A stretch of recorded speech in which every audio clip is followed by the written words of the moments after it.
130 hours is a lot of seconds. Let's say you win every second but one.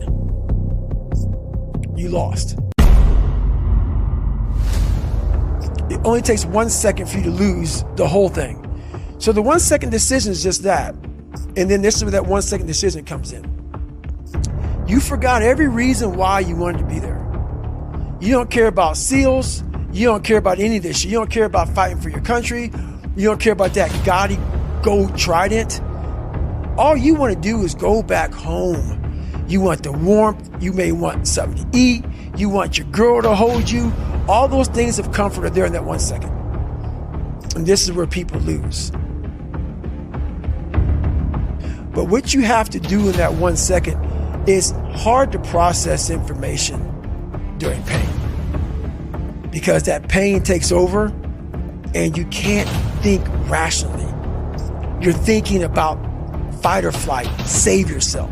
That's not a rational thought. It's not a thought that's going to get you through hard times.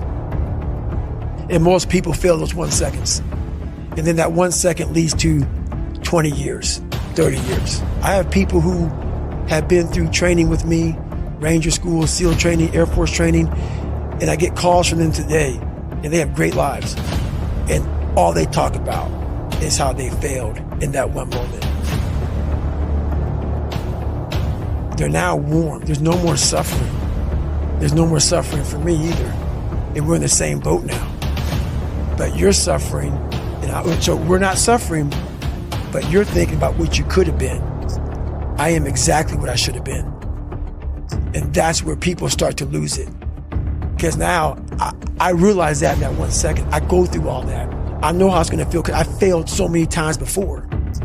Failure is the ultimate thing, man. I failed so many times before. That's why I don't look at failure anymore as failure. I look at it as my first, second, and third attempt. And most of the people who are critiquing you usually aren't where you are.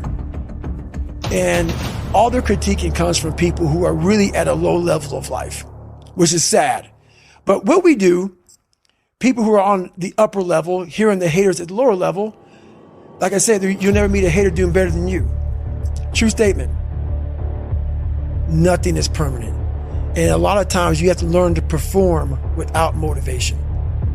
You have to learn to perform without purpose. You have to learn to perform a lot of different things. And that's what people think. They think I need to have this motivation to work out, to study, to be better. So if they don't have it, they just don't do it. And that's where you fail. You have to learn to train your mind well beyond motivation. I get better when I'm digging holes in the ground, when I'm waking up early knowing I don't have to do these things. That's where I get better. So it's important to stay hungry.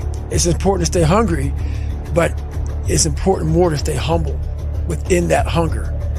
So while you're hungry, a lot of people are hungry, but humility is everything. How hard that training is, I don't expect anybody to understand it, but 1%. But the loud voices of this world are the 99% who don't understand exactly what you have to do. And it takes a very, very unique person and unique mind to do some of these jobs that are necessary in this world. What's amazing about the human mind is that it becomes your new norm. This is why I'm always pushing that limit, because I know that within pushing these limits, there's always more. You gotta wake up and think about, there's a process to getting better. And that process is never finished.